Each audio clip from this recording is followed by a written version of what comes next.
नमस्कार साथियों, आप सभी का मेरे YouTube channel talent Hindi classes पे हार्दिक स्वागत है। साथियों, पिछली कक्षा में मैं आप लोगों को अलंकार की परिभाषा पे चर्चा किया था। आज मैं आप लोगों के समक्ष अलंकार के प्रकार लेकर प्रस्तुत हुआ हूँ। अलंकार कितने प्रकार के होते हैं और उन प्रकारों की परिभाषा और उदाहरण सहित उन पे आज विस्तृत चर्चा होगी।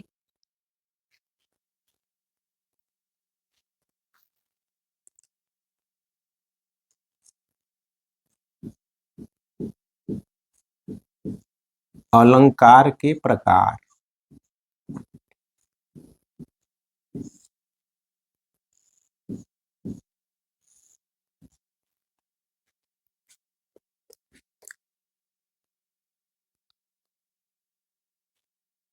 अलंकार क्या होता है, मैंने आप लोगों को बता चुका हूं कि अलंकार काव्य की शोभा बढ़ाने वाले तत्वों को कहते हैं।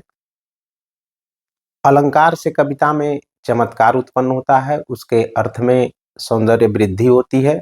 जिस तरह से कोई स्त्री सुंदर होते हुए भी बिना आभूषण के अच्छी नहीं लगती, उसी तरह से किसी भी कविता में जब तक अलंकारों का प्रयोग नहीं होता है तब तक वह कविता अच्छी नहीं लगती है। कहता है कि काव्य में शब्द और अर्थ, काव्य में शब्द और अर्थ दोनों का समान महत्व होता है। कहीं पर शब्द के द्वारा काव्य में चमत्कार उत्पन्न होता है, तो कहीं पर अर्थ के द्वारा काव्य में चमत्कार उत्पन्न होता है, और कहीं पर शब्द और अर्थ दोनों के द्वारा काव्य के सौंदर्य में वृद्धि होती है। तो इस तरह से देखा जाए तो अलंकार के तीन भेद होते हैं। अलंकार के तीन भेद या प्रकार होते हैं। पहला शब्दालंकार,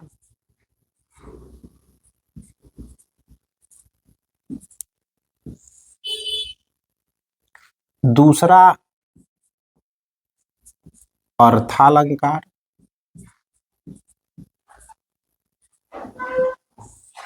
और तीसरा उभयालंकार।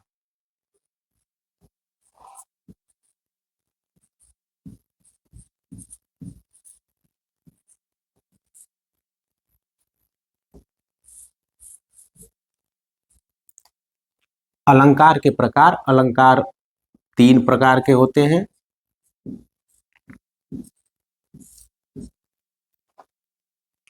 जहां पर शब्दों के माध्यम से काव्य में चमत्कार उत्पन्न होता है, कविता में सौंदर्य वृद्धि होती है, वहां पर शब्दालंकार होता है। और जहां पर कविता में अर्थ के माध्यम से चमत्कार उत्पन्न होता है, वहां पर अर्थालंकार होता है।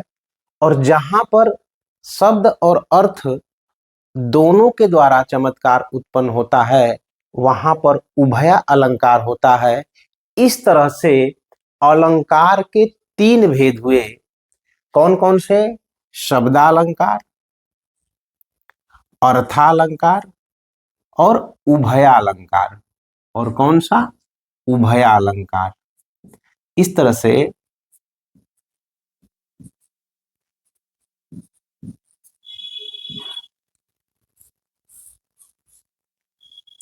उभयालंकार, इस तरह से अलंकार के तीन भेद या प्रकार हुए।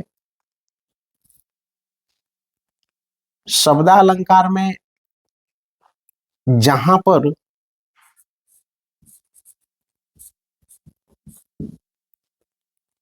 किसी कथन में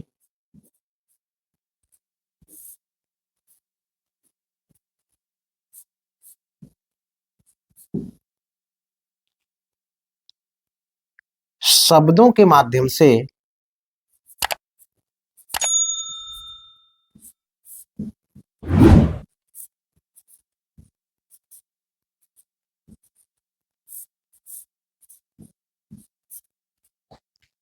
काव्य सौंदर्य में वृद्धि होती है,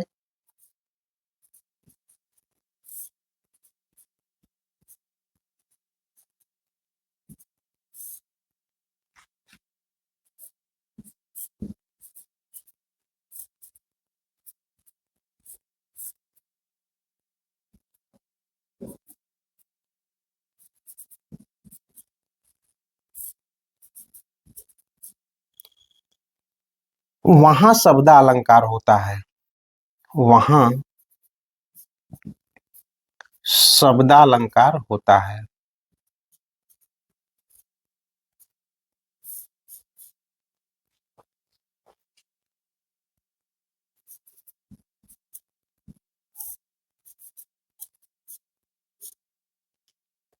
शब्दालंकार के अंतर्गत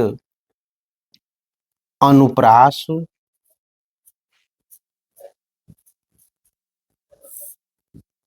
यमक, श्लेष,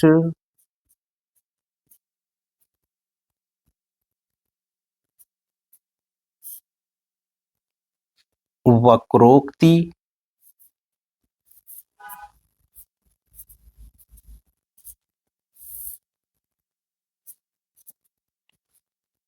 पुनरुक्ति प्रकाश,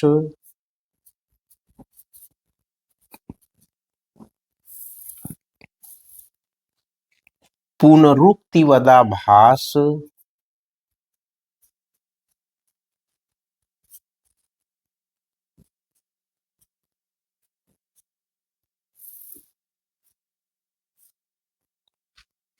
विप्सा और चित्रा अलंकार आते हैं। यानी जहां किसी कथन में शब्दों के माध्यम से काव्य सौंदर्य में वृद्धि होती है, वहां शब्दालंकार होता है। शब्दालंकार के अंतर्गत अनुप्रास, यमक, श्लेष, वक्रोक्ति, पुनरुक्ति प्रकाश, पुनरुक्तिवदाभास, विप्सा, चित्रा और ये 8 अलंकार हैं। अनुप्रास, यमक, श्लेष, वक्रोक्ति, पुनरुक्ति प्रकाश, पुनरुक्तिवदाभास, विप्सा और चित्रा। यही 8 अलंकार जो होते हैं वह शब्दालंकार के अंतर्गत आते हैं। और अन्य जो अलंकार हैं वह अर्थालंकार के अंतर्गत आते हैं। और 2 अलंकार ऐसे हैं जो उभया अलंकार के अंतर्गत आते हैं। उभया अलंकार में एक तो संकर और दूसरा संसृष्टि,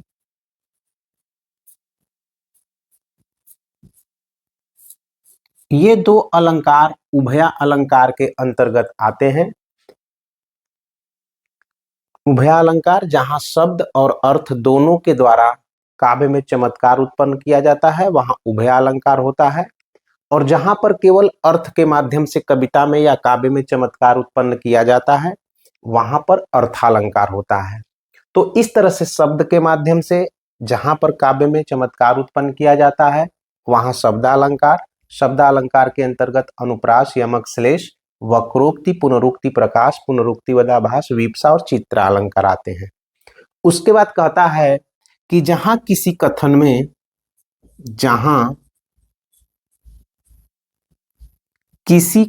में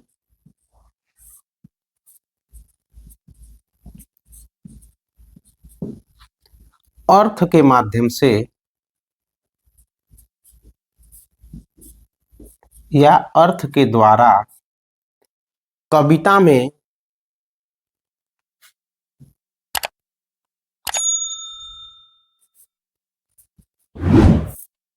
जहां किसी कथन में अर्थ के द्वारा काव्य सौंदर्य में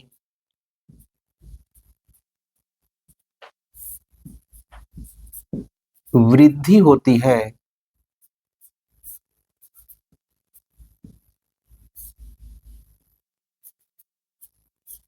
वहां औरथा अलंकार होता है। वहां अर्थालंकार होता है। इस अलंकार के अंतर्गत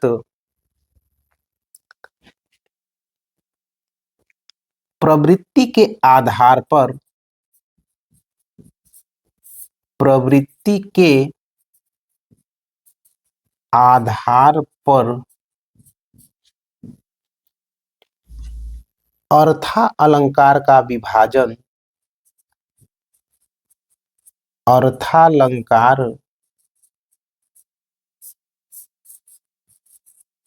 का विभाजन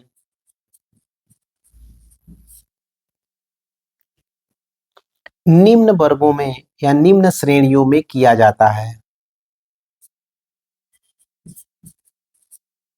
निम्न श्रेणियों में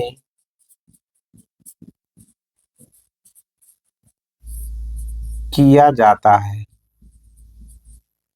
नंबर 1,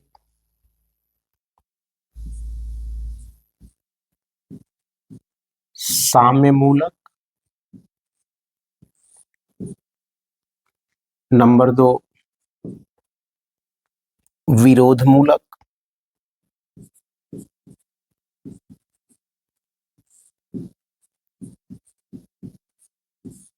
नंबर 3, श्रृंखला मूलक।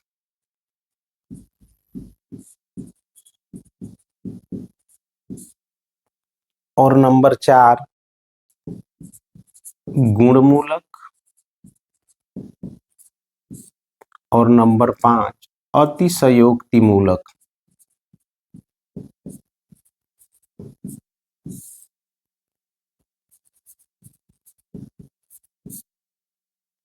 यानी अर्थालंकार को साम्य मूलक, विरोध मूलक, श्रृंखला मूलक, गुण मूलक, अतिशयोक्ति मूलक, इस तरह से इन वर्गों में विभाजित किया गया है। साम्य मूलक में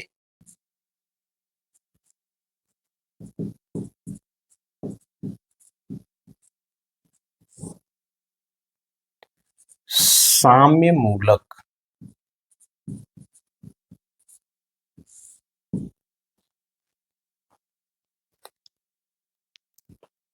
इस कोटि में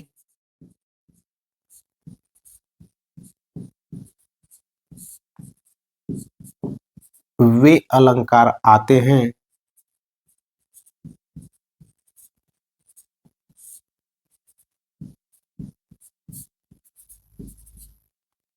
इस कोटि में वे अलंकार आते हैं जिनके रूप, गुण, धर्म समान होते हैं।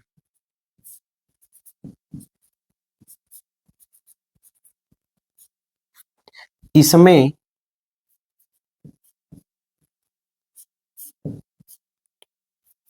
उपमा, उत्प्रेक्षा, रूपक, भ्रांतिमान,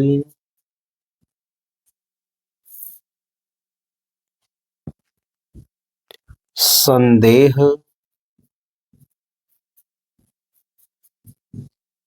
दृष्टांत,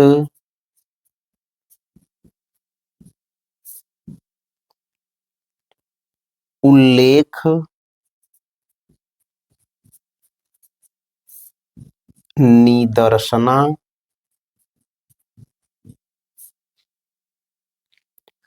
अपहुनीति,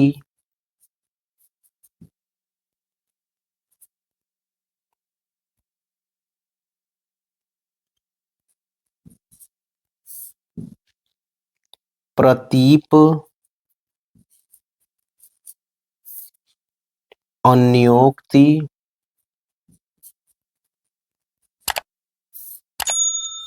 उदाहरण, समासोक्ति,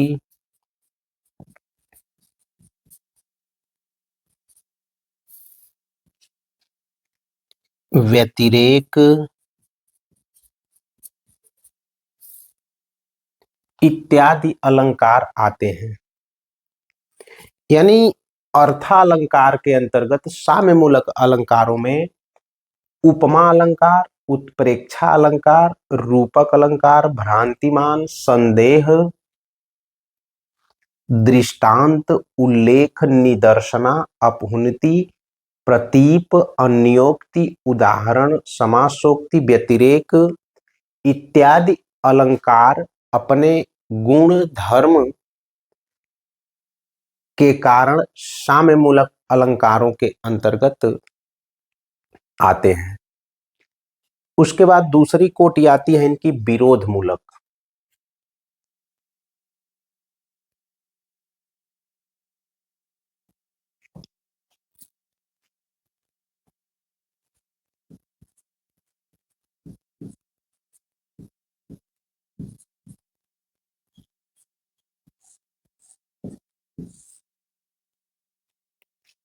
इसमें वे अलंकार आते हैं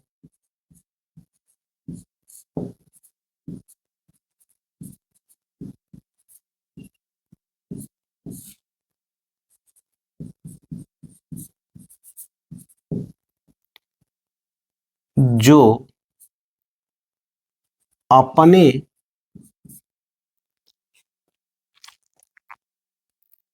गुण तथा क्रिया में एक दूसरे के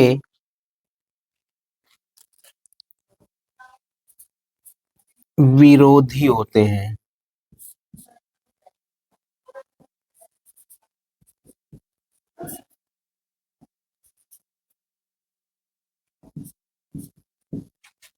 इसमें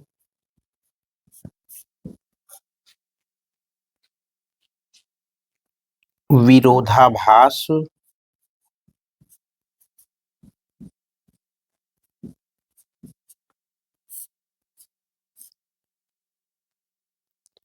असंगति,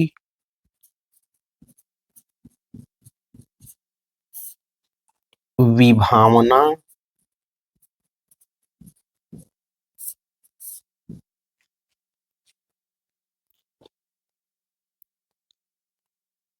विशेष,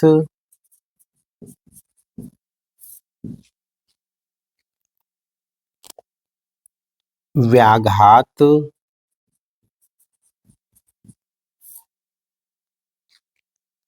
विषम,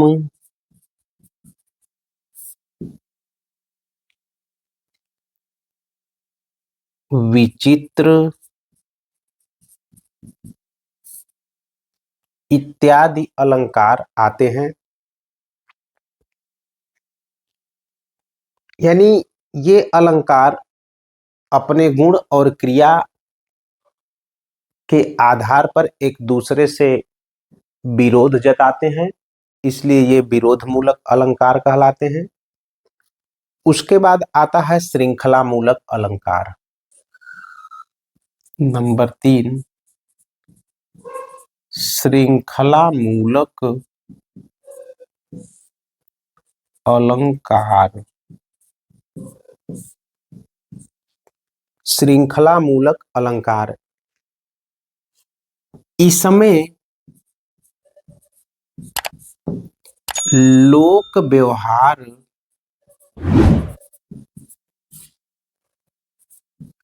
का प्रकटीकरण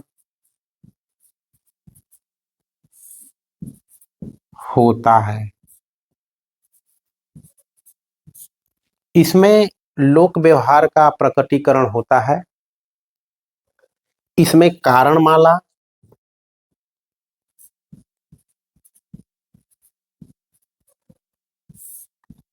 यथासंख्य,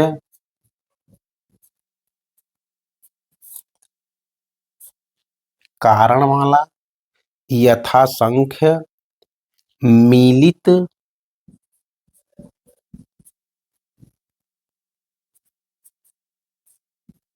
मीलित एकावली इत्यादि अलंकार आते हैं। उसके बाद होता है चौथा गुणमूलक। गुणमूलक इसमें तदगुण,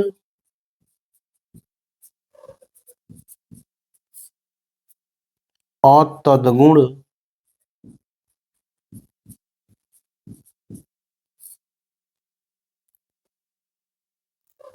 विनोक्ति,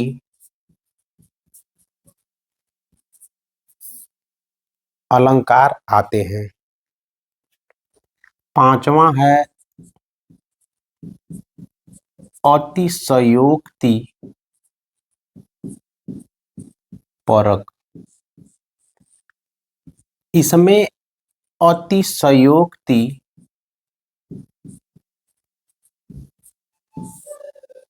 अलंकार आता है।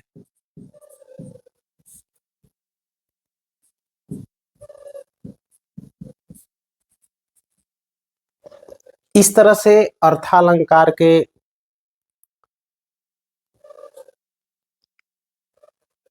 जो भेद थे कि साम्य मूलक अलंकार होते हैं, इसमें विरोध मूलक होते हैं, और इसमें श्रृंखला मूलक, गुण मूलक और अतिशयोक्ति मूलक। तो जो जिस कैटेगरी में था हमने उसे उस कैटेगरी में रखा, और ये सारे कैटेगरी, सारे अलंकार अर्थालंकार के अंतर्गत ही आते हैं। अब होता है क्या कि तीसरा जो अलंकार है वह है उभया अलंकार। इस अलंकार में जहां शब्द और अर्थ दोनों के कारण काव्य में चमत्कार उत्पन्न किया जाता है,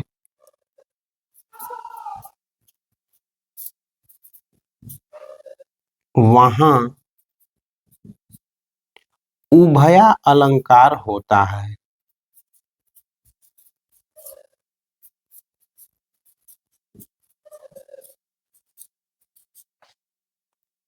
और उभया अलंकार के अंतर्गत केवल दो ही अलंकार आते हैं, एक संकर अलंकार आता है, दूसरा संसृष्टि।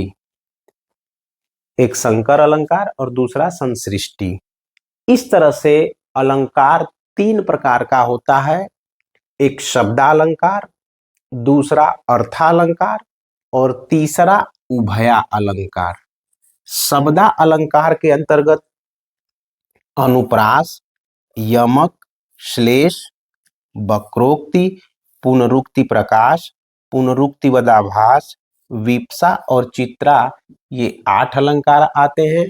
अर्थालंकार में मैंने आप लोगों को बताया कि उपमा अलंकार, उत्प्रेक्षालंकार, रूपक अलंकार, भ्रांतिमान, संदेह, अतिशयोक्ति, दृष्टांत, उदाहरण, तदगुण, अतदगुण, ये सब जो अलंकार हैं ये अर्थालंकार के अंतर्गत आते हैं। और उभया अलंकार के अंतर्गत केवल दो ही अलंकार आते हैं, संकर और संसृष्टि। इस तरह से अलंकार के प्रकार 3 हो गए। कौन कौन से? शब्दालंकार, अर्थालंकार और उभयालंकार।